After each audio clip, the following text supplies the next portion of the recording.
Welcome, everybody, to another episode of Strife's Sanctum podcast. My name is Citizen Strife, and this week, I talk anime stuff. So, we're nearing the end of the season, so lots of stuff's gonna happen, or I don't have to really speculate about too much more. But though some shows have shown that they're gonna last longer than the requisite 12 or 13 episodes, so they're gonna be more extended than I would have expected. So I just gotta keep going with certain ones. Ascendance of a Bookworm. Not a whole bunch, realistically. I think for me, like, the best parts of these episodes, considering not much else is going on, is Rosamine seeing her family again and just getting those, like, feels. Because the stuff she's doing as a noble is fine, but a bit boring. So, it's fun, but it's boring. Right now. Speaking of boring, Classroom of the Elite. I like it. And I like that shit finally happened. I like that people are starting to beat the shit out of each other. I like that stuff is happening in this survival thing. So, Ayana Koji beat the shit out of his partner. And then said, help me out because you're a fucking pawn. Whatever. And now we find out that the girl that tried to fuck him over earlier in the season actually wants to help him and has the hots for him, and it's creepy and it's weird, and I like it because it needs more character stuff. I love it. Dorohedoro is done. Devil May Cry Season 2. Again, I'm kind of shocked this show is going along as smoothly as I expected. They've gotten towards the midway point or the end because I'm doing it weekly since it debuted. And they've been talking about this Arcana Medaglia and chasing after it and doing it. So they went and found this, like, old sorcerer dude, voiced by Keith David, of all people. I was like, yes, give me more of that. So he's only around for one episode. Damn. But, hey, it's Keith David for an entire episode. I'll take it. So Keith David's character shows up, says, I can break this frickin' medallion, whatever, but you gotta protect me. So they do this weird aside with her granddaughter, which is weird, but whatever. And Dante and Lady sleep together, which is fun. And then shit goes south and they go in a big fucking fight. And it's just a big mass of fighting, which is cool. And I don't think anything too crazy is going to happen yet, but people died. That sucks. So a lot of fighting stuff. Good episode, if nothing else. Lady had finally kissed Dante, which was out of nowhere, but fun, because I like it, and I like her, and I like him, which is great. Ramparts of Ice. I've finally gotten kind of over the whole Minato and Koyun thing. I really wish, Yota was the whatever, but Yota and Miki are going after them. Miki gets an episode to herself, which is great. I love it whenever she does because she's best girl. And now she's blonde and she's still the best girl. This episode this week, though, was more about Koyun again and her life in junior high, which, like, shut up, phone. I forgot to turn it down. I hate the fact that she constantly goes back to junior high, but whenever she gets these episodes to herself, it is still fun to kind of go back into her shell and her, like, machinations of her just shutting her brain down. At least with this one, it felt like there was a reason because of a ton of bullying from one character, and now she's trying to figure out how to deal with her sister who found her. And now there's, like, another character, Momoka, who shows up and wants to go after Minato, but it's clear that Minato and Koyun are a thing, and she finally, I guess, gets it. And she ends up being, like, third wheel. I'm like, weird, I guess. Feels weird for you, but go away. And speaking of noise, freaking motorcycle distracted me a little bit.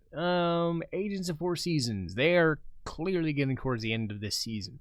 But something tells me there's way more going on with this show than just one season of material. I bet there's going to be way more. They are finally kind of getting past their bullshit. And, like, the last episode was just Sakura having a phone call with Lord Rose and being like, We need a united front. Just listen to my explanation, and if you don't want it, just go away, do your own thing. But I'm here to save you, and I want to help you. And they sort of reconcile-ish.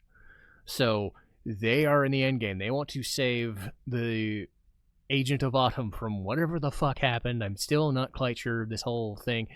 If they've explained it, and I've spent like 5 or 6 of these episodes not saying who the fuck these insurgents are, when they've clearly explained it, I must be missing something, because my whole focus has been on Sakura and Inagiku and the agents, and yet they haven't said a fucking word about any of these people that are chasing them and shooting them.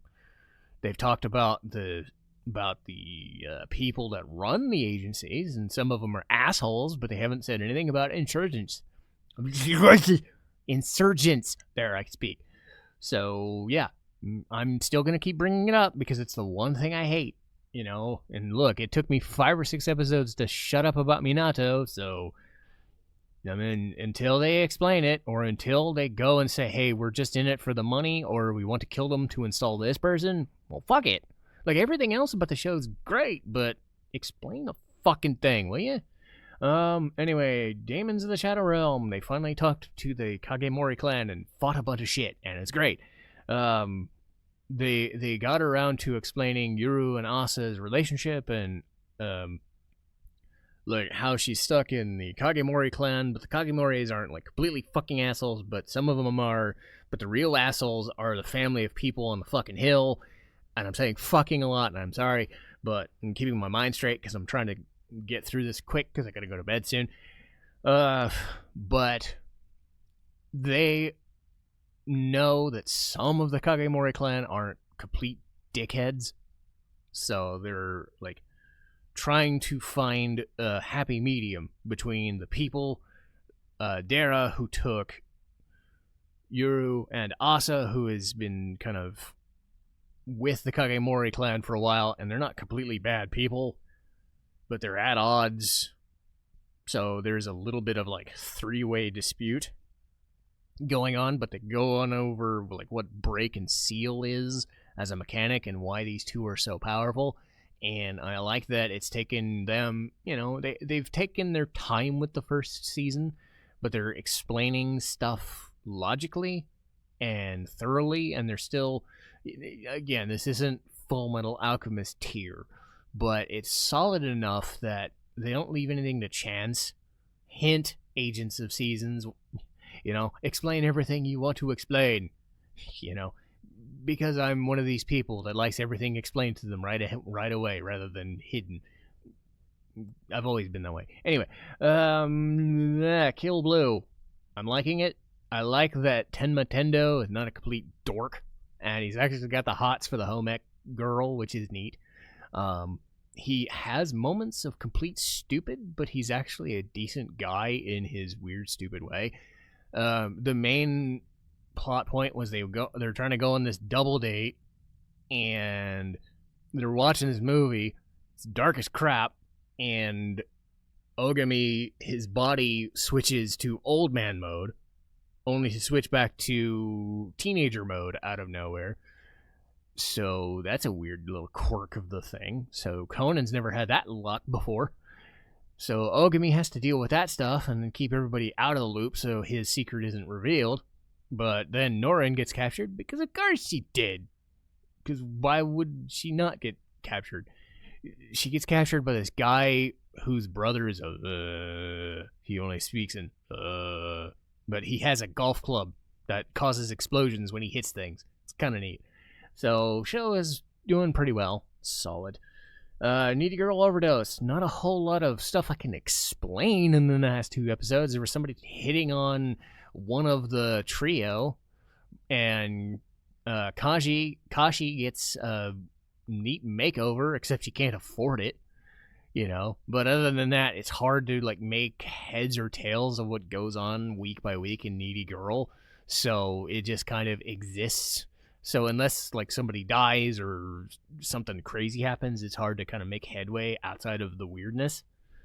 Let's see, Marriagetoxin. This is what has definitely improved. They spent an episode doing a wedding angle.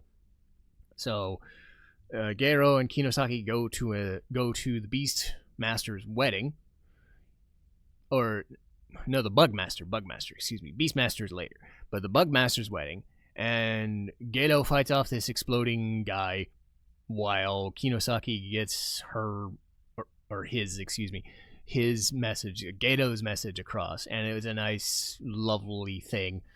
And then the most recent episode, the best girl yet has been introduced. Kimi Arashiyama.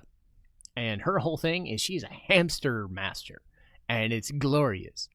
Because unlike Gundam Tanaka and Danganronpa, who keeps going about fires of hell and all this other stuff, and, you know, complete Shinobuyo Megamine but crap kind of way, she's just a normal, weird lady, but she's a stalkerish kind of lady. She's Nightfall from Spy Family, but she has hamsters. And I love it. It's great. What works as opposed to Nightfall is barking up a tree where she can't compete because Yor exists already. Kinosaki exists, but they're not together, and the mechanics can or can't work or whatever, so it's not a problem.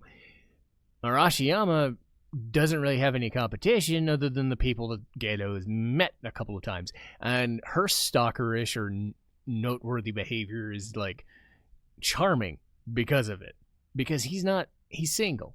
Like, he gets along with her somehow, and she already wants him. And she's got spunk for days, and it's amazing. She's got personality. But she's a complete imbecile, an invalid. She can't do anything. She can't fight. So she uses her hamsters to do, like, stupid information gathering stuff and whatever, which is neat because I like that sort of mechanic. I like that she's aware of how pathetic as a fighter she is and how tuned she is to things non-combat wise. Then some random guy comes in and beats the shit out of lots of other people, only to not kill Gedo when he has a chance. Or Gero, excuse me. But yeah, Marriagetoxin continues to be awesome. And speaking of which, Hat Atelier. They finally kind of get around to talking about Riche, which is cool. Eventually they'll get to Tetia, but they've spent a lot of time on Coco, spent a lot of time on Agat. Now it's Riche's turn. They have an episode of Coco getting a fever, and Tarta, the dude from the shop, the kid who can't see colors, has to figure out how to save Coco from the fever. So he does, but in a nice, heartwarming way.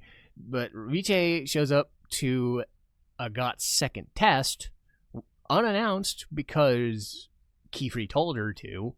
And her whole thing is she wants to just follow in, I think, her brother's footsteps. I want to say brother or I'm gonna say older brother's footsteps, and just kind of make magic for her own rather than have anything else. And it's neat because she hasn't really gotten a whole lot of screen time. Tetia did in her happy-go-lucky way, but Riche finally getting something to go off of is neat.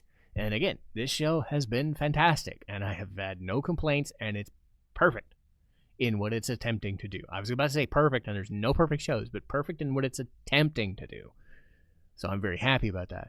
So this one was kind of a speed read of this setup for the last couple of weeks. I know I didn't go into a whole bunch, because there really wasn't a whole bunch going on that really killed the momentum for me, and there was a lot of good stuff. And I'm hoping that at the end of the season, or going into summer, things have even more momentum. But for now, let's see what's up here. Next week is Breath of Fire 3, I believe. The story of Above Average. In the Clear Moon of the Dusk, 2 weeks later. Castlevania Lament of Innocence and Curse of Darkness. No Gun's Life, and then Danganronpa Goodbye Despair. I will have a postscript on that, since I only got around to the first one in a review form. So, that'll do for today. I will see you next time. Citizen Strife, signing off.